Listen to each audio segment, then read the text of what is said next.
For the longest time, going solar felt like a total no-brainer, right? It was full of these great incentives, easy savings, but things are about to get shaken up. Big time. We're talking about some major changes coming in 2026 that could really change the whole game. So, that leads to the big question on everyone's mind. Is the sun basically setting on all those solar savings we've heard about? With all these policy shifts on the way, you gotta wonder if the golden age of cheap solar is over. Are the best days behind us? Well, hold on, it's not quite that simple. All right, so here's what we're going to cover. First up, the 2026 solar shakeup itself. Then we'll get into what it means for your wallet. After that, we'll see how solar businesses are trying to survive this shift. And we'll wrap up by talking about how you can make a smart solar choice. Before we dive into the video, let me introduce you to Northwest Registered Agent. It is a professional formation service that includes LLC filing, registered agent services, and business formation. They offer excellent privacy protection and customer service from agents around the United States at a reasonable cost. Northwest Registered Agent offers a service in which they can file your LLC. Okay, let's dive right in. Section 1, the 2026 Solar Shakeup. A new day for clean energy. Look, the solar industry has been riding this wave of awesome incentives for a while, but that's all about to change.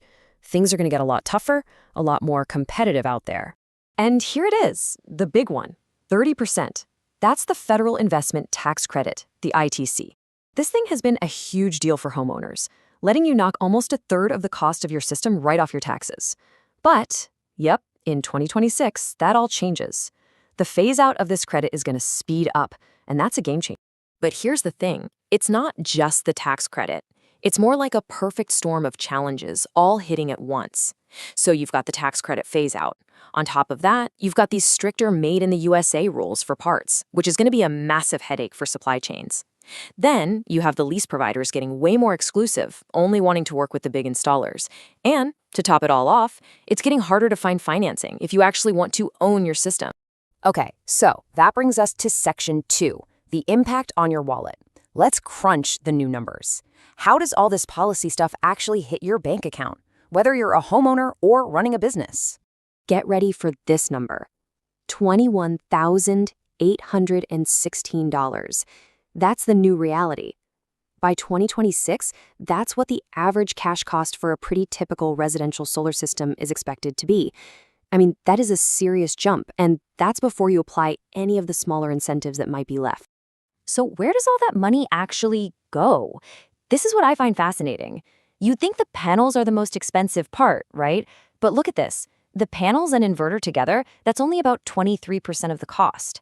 The huge chunk, more than half, is tied up in what they call soft costs. We're talking about marketing, sales, designing the system, all that overhead for the installer. Okay, so you shell out all this cash. How long does it take to get your money back?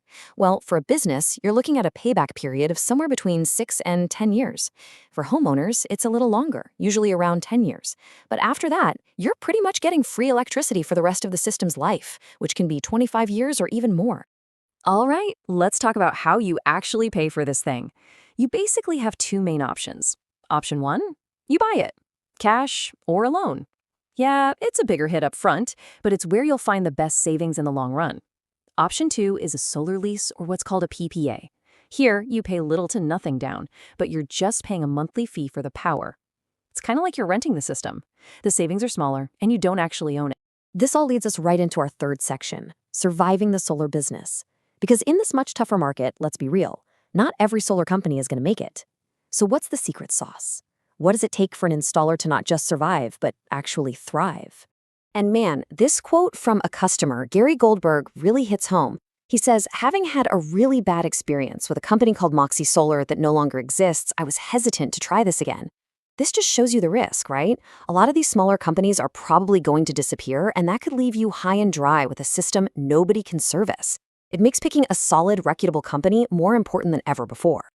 Remember those soft costs we talked about? Well, for the solar businesses themselves, getting a handle on these is literally the key to survival. Just to remind you, this is all the stuff that isn't hardware. It's marketing, sales commissions, dealing with permits, all of it. And these costs are way higher in the US than in other places.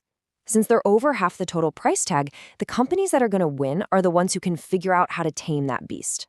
So, what are the smart companies doing to stay afloat? It's a 5-step playbook, really. 1. They plan their niche. They go all in on either residential or commercial.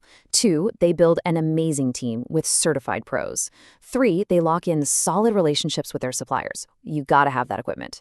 4. They get really smart with their sales plan, focusing on specific territories. And 5, and this might be the most important, they are absolutely obsessed with customer service. That's how you build trust and get those all-important referrals. All right, time for our last section, making a smart solar choice. This is where we bring it all home. What does all this mean for you? Let's talk about how you can navigate this new solar world and make a decision you're going to be happy with for a long, long time.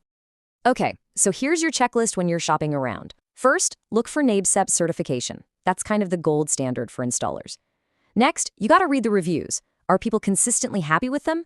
Then check out their financing. Do they give you options? You also want to ask them if their supply chain is ready for those new domestic content rules. And finally, check their history. Have they been in business for at least 10 years? That's a really good sign that they're not going anywhere. So why bother with all this due diligence? Because the payoff is still there, and it's huge. Just look at this example for a business. Let's say the initial cost is $100,000. That pays for itself in about 6.5 years. But over the 25-year life of that system, we're talking over $275,000 in profit from savings. I mean, that's a fantastic return on investment, no matter how you slice it. So we're back to where we started. The market's definitely getting tougher. Those easy button incentives are fading away. And yeah, it means you have to do a little more homework. But the core value, the fundamental reason to go solar, that's still there. So I'll leave you with this thought. Maybe the question isn't whether solar is still a good investment. Maybe it's just become a smarter one, an investment that really rewards the people who take the time to get it right.